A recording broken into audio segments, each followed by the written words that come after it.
Also at the heart of the healthcare question, whether receiving it is a right or a privilege, and to what extent. Among those we spoke to here, there seems to be a general consensus it's not a right guaranteed by government. I think it's your own personal responsibility. It is not a right. A right is something intrinsically that you hold, that somebody can't take from you, and that's freedom and choice. Healthcare is not a right. The position of government is to protect equal rights, not give people equal things. And I would say that healthcare is a privilege. One thing is certain, reform efforts of any kind will not go without political backlash and controversy. Joe Dana, 12 News. Those opposed to the plan took to the streets today. This protest took place outside Congressman Harry Mitchell's office. The Arizona Tea Party Network coordinated this one. About 100 people were out there protesting President Obama's health care reform plan, and they had some strong opinions. There's a lot that's ambiguous in this bill.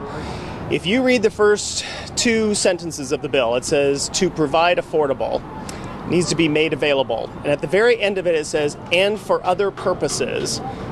What are those purposes? You know, graft, fraud, corruption, that's what this is about. This isn't really about taking care of health. My name is Greg Worth, and of course what brought me out here is Obamacare, basically. The one question that I would, well, actually two questions that I would have for Obama, which are yes or no questions in a town hall, would be, did you write any of this bill? The answer is going to be no. And did you read this bill? And that answer is going to be no. And frankly, I don't think we should listen to or be lectured to by someone who is misinformed and who chose to outsource his bullet points to a staffer. One other thing that kind of occurs to me, too, is that the first three words of H.R. 3200 say, to provide affordable. And my thing is that, you know what, we want to make available, not to provide. If we make things available in a free market, prices come down and competition reigns free and everybody can get on, you know, health care. That's great. Thank you. You bet.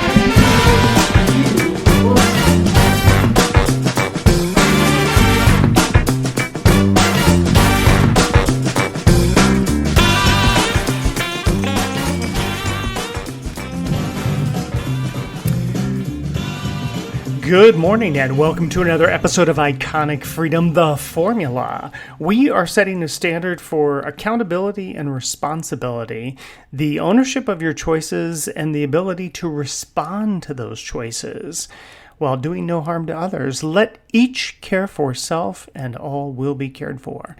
So what is the formula? Well, here we are again talking about it. It's like that periodic chart that you see on my website. And the various social media that I'm on, that it's got those three elements of responsibility, that ownership of every choice that you make. Starts off with choice, then the responsibility, then the accountability, which is everything that follows, all the outcomes that come from all of that.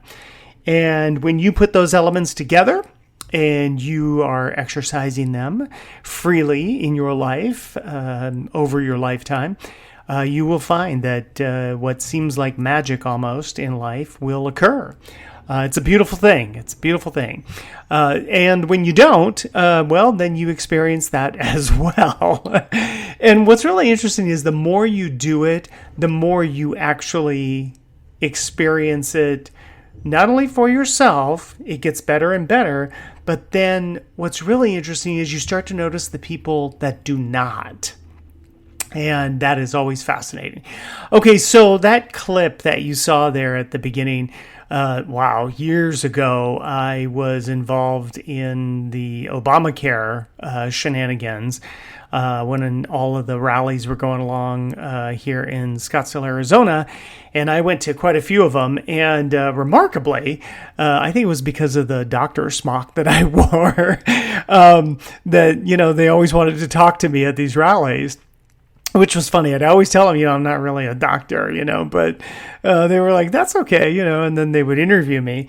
But that statement about your rights are intrinsic. It's something you hold. It's something that people cannot take away from you. I want to deep dive into that because there is a connection to your inherent rights as an individual, the natural law that is part of all of that, and the formula.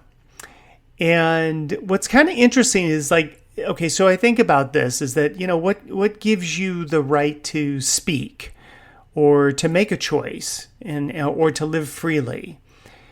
Is it your government giving you permission, or is it something more than that? So here's the truth. Government doesn't grant you rights. It acknowledges the reality of those rights. And that's all it's doing. It's just acknowledging what is already there. It's not granting them to you. It's not extending them to you. It's not doing anything else to them except basically saying, hey, here's what we understand as a government your rights are. Because when you think about it, rights that are inherent are rights that you're born with. It's like that statement in that clip that you saw. Life, liberty, your conscience, your property, because you acquired it, the ability to defend yourself. These all exist before a vote is even cast, before a law is even written, or a politician likes to wave his pen.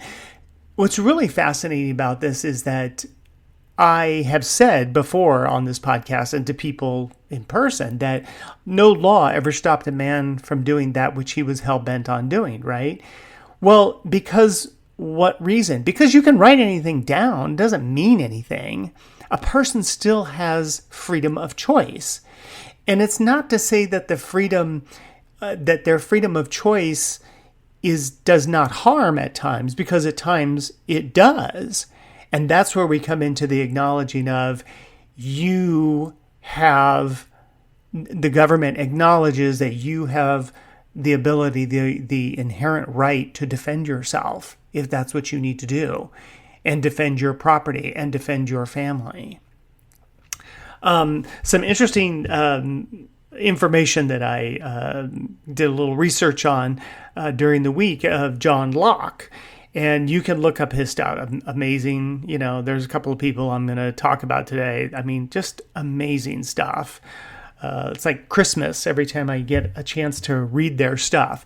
But he wrote, like in the 1600s, that life, liberty, and property was a natural right. And then Thomas Jefferson, one of my favorite people in the whole wide world, he just echoed that in the Declaration of Independence, right? You're endowed by their creator with certain unalienable rights. And what's interesting about that is it says endowed by their creator. You decide who the creator is. It could be your God, it could be your deity, it could be a rock, it could be anything. You get to decide, because they didn't define what creator was. And you got a lot of people out there right now that want to say, oh, well, that's synonymous or euphemistic for God. No, it is not. It says what it says. It means what it says. So, and then, of course, we talked about a lot of that last week when we chatted about religion. And please, feel free to go back and listen to that, because I thought that podcast was really kind of fascinating, especially everything that's going on right now. But even like Cicero called natural law unchanging and everlasting. And okay, here's the point, is that rights are inherent. Then it's like each individual is responsible for exercising them, hopefully wisely, and hopefully in doing no harm to self or others. But that's the piece of the culture that kind of gets waylaid, or it gets pushed to the side. Rights mean nothing without accountability. Your right to do X, Y, and Z means nothing if there's no accountability to the choice that you're making. Because, okay, here's the reality, right? You can't claim a right and deny the consequence. Ooh, write that down. You cannot claim a right and then deny the consequence.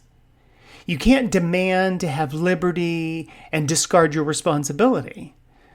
And your history, our history has shown us that from this chaos of the French Revolution, say, to today's entitlement culture, when, rights are severed from responsibility, then they do what? They collapse into entitlement. When people no longer feel responsible, then they feel entitled. And of course, entitlement is not about freedom.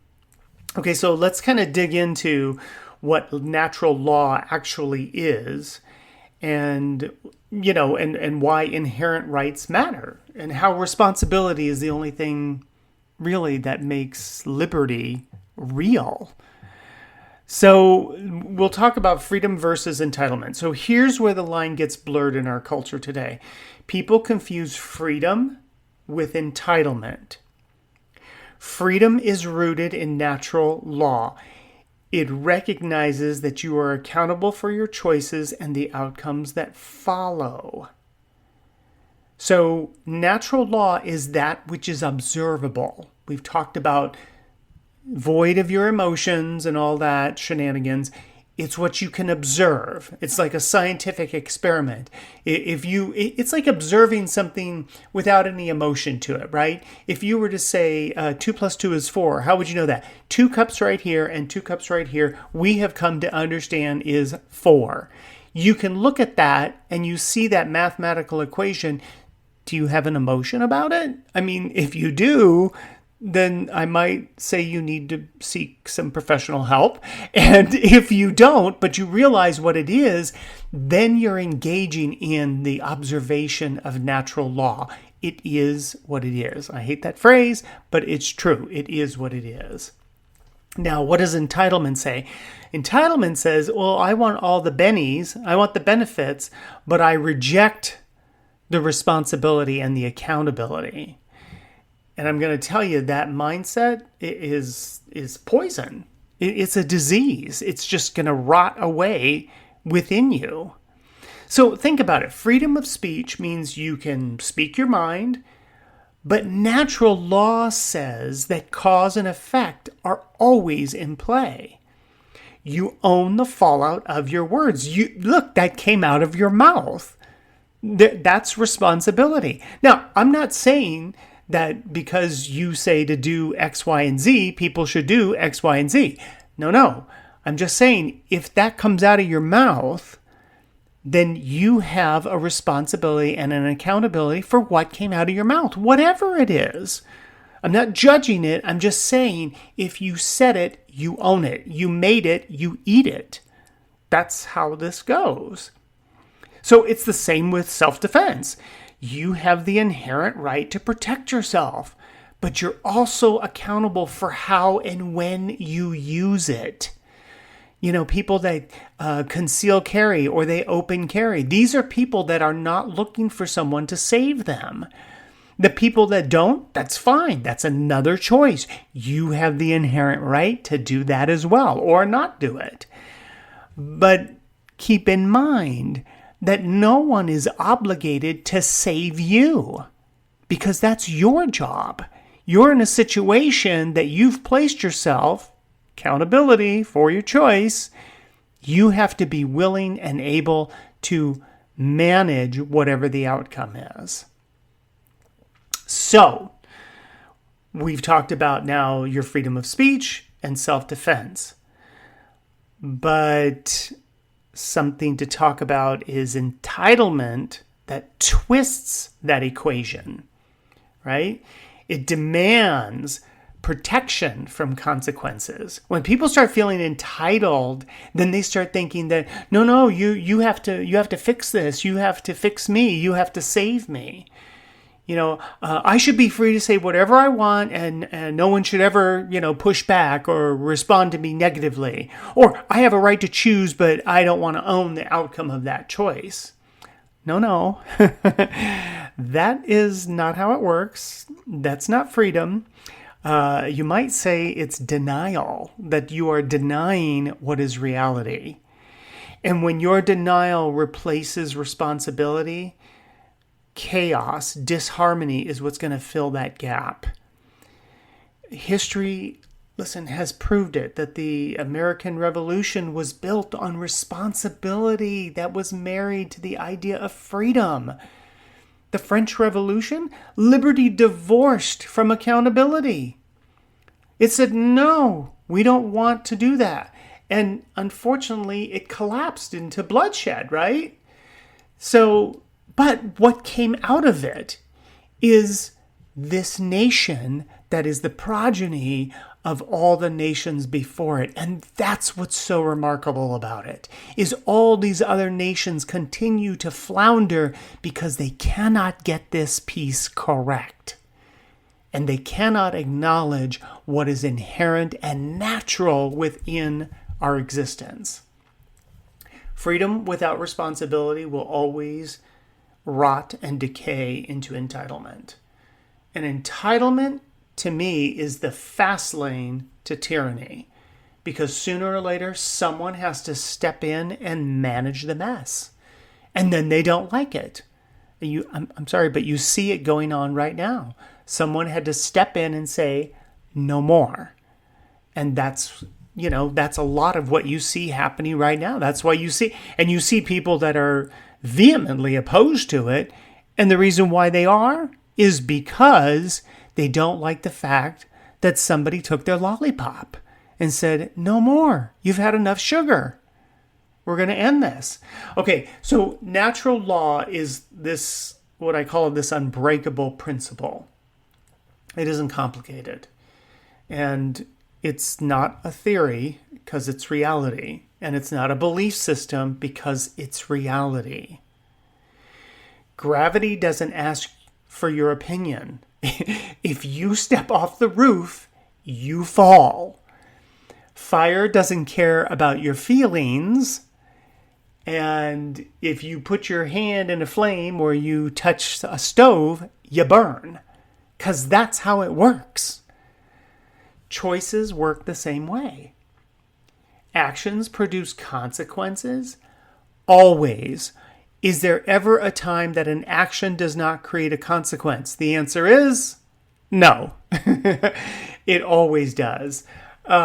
This philosopher, Cicero, this Roman philosopher, he called natural law unchanging and everlasting, right? I mentioned that previously. And he said it because it applied to all people, in all times, in all places, across our evolution. And then Thomas Jefferson and the founders, they leaned on that truth. And when they declared that rights were unalienable, that unalienable, that basically you can't do anything. We weren't inventing them. They were there. They were acknowledging what was already written into the order of reality. Think about that. These gentlemen got together and acknowledged what was reality before them. Whatever their motivations were, whatever their self-interest was, they acknowledged a reality that had not been acknowledged before, and they put it down on paper. What an amazing thing! And what an amazing thing that you get to live this life. So, okay, so here is the kicker. And I wrote this down. Natural law doesn't bend for your narrative. Okay? We've talked about this before. You can deny it. You can scream at it. You can ignore it. You can legislate around it. But it doesn't change. Reality will present itself eventually. It always does. Because it obligates to nature itself. It does not obligate to you specifically. Society does not exist for you. Nature does not exist for you. You just happen to be a participant. You happen to be a guest, if you will. Cause and effect will always rule. Listen, life whispers in your ear, smacks you across the face, knocks you upside the head until you figure it out. If you think about it, this is why accountability is not optional. Because what reason? Because it is a natural law of what you're doing, of your choices. You exist in this world and you are bound by the natural law of this world. So you get born and you think, oh, the law of the world should bend to me. No. That's not how it works. You were brought here. You were a guest in what is already existing. And no matter how many games you play, no matter how much you scam yourself, no matter how many laws you write, you cannot change the reality. The reality of observation, the reality of the string to the rope, to the bell, to the cow. You cannot deny the reality of those things connecting, that your choice to the responsibility to the accountability. And to be honest, you can claim an inherent right while pretending that the consequence doesn't exist. You can exercise choice while you're outsourcing the responsibility for outcomes. But I'll tell you what, natural law makes sure of it. It ties liberty and responsibility together. It's unbreakable. And when a society forgets that particular connection, it will start to unravel. Because people start demanding freedom without the maturity to carry it. And you've heard it all before, right? If you watch Spider-Man, with great power comes great responsibility. There's a power in the choice of what you do in your life. That was in a song, right? You lift just a finger, say the slightest word. Something's bound to linger and be heard. The universe is listening. And when you put forth, it responds, right? Because that's how that works. Okay, so this other thing I want to make sure I don't forget to talk about is how people are twisting their rights into entitlements. And it's one of the things that I really liked about that clip that I showed was that, people are thinking that they have a right to somebody else's labor or to somebody else's money. People going and scamming, different government things, entities or whatever they are, welfare, blah, blah, blah. You're stealing money from your neighbor, because if your neighbor's working and you're not, I don't know what else to tell you, but it's money out of their pocket. So here's the problem that I see is that in this culture today, people have been twisting the idea that their rights are entitlements. And you see the media, and you see politicians, and oh my gosh, you even see like some of these social movements. They talk as if these rights are like magical, and that, there's some sort of shields that will protect people from reality. They even I remember this during the Obamacare thing, that they tried to reframe the rights not as freedoms that you exercise responsibly, but as immunity from a consequence. I can put whatever I want into my mouth, and it doesn't matter, because if I have a heart attack, you have to take care of me. The hospital has to admit me. Doctor has to take care of me. No. You saw all of that when COVID happened, right? It was unbelievable. That people were dropping dead. Why? Because they hadn't taken care of themselves. Sorry, not sorry. That is life. That's how it works. The other aspect was about free speech, that it's an inherent right. But, too many people now, they confuse it with the freedom from being pushed back. I should be able to say whatever I want, and no one would judge me and criticize me or cancel me. Listen, that's an entitlement you're acting on. That's not free speech. You can say whatever you want. Jimmy Kimmel can say whatever he wants.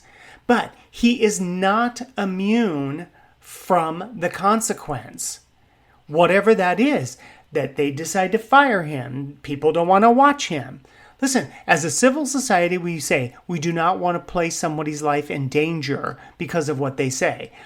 Talk to Charlie Kirk and his family. Oh, that's right, you can't because he's not here anymore. But you can talk to his family how they will say, no bueno, not good. You should be able to say what you want to say. If you don't like what someone says, walk away. Turn the channel. Do something else. But this idea that you should have an entitlement, that's free speech, no. You have a right to choose. I have a right to choose? Yes, it's absolutely inherent. But your choice carries an outcome. And yet we are now witnessing society has shifted into this thing. I should be able to choose, but I don't want to own what comes after. If it's not good. If it doesn't work out the way I want, then erase. No, that is not how this works. You own it. And that's why I say, listen, adulting is challenging if you're not used to it. So you got to get used to it. I made the choice. Now I live with it. I decided this over this, and now I live with it. And now I figure it out. And that's how it goes. I mean, if you think about it, your government plays into this game. Lawmakers, they like to step in, not to protect your rights, but they want to cushion people from the accountability. They want to legislate comfort over the consequence. And in the process, they want to weaken responsibility. And that's the very thing that makes freedom sustainable, is the responsibility, is the accountability. And if you don't do that, then you weaken the society. They can legislate, like I said, this comfort.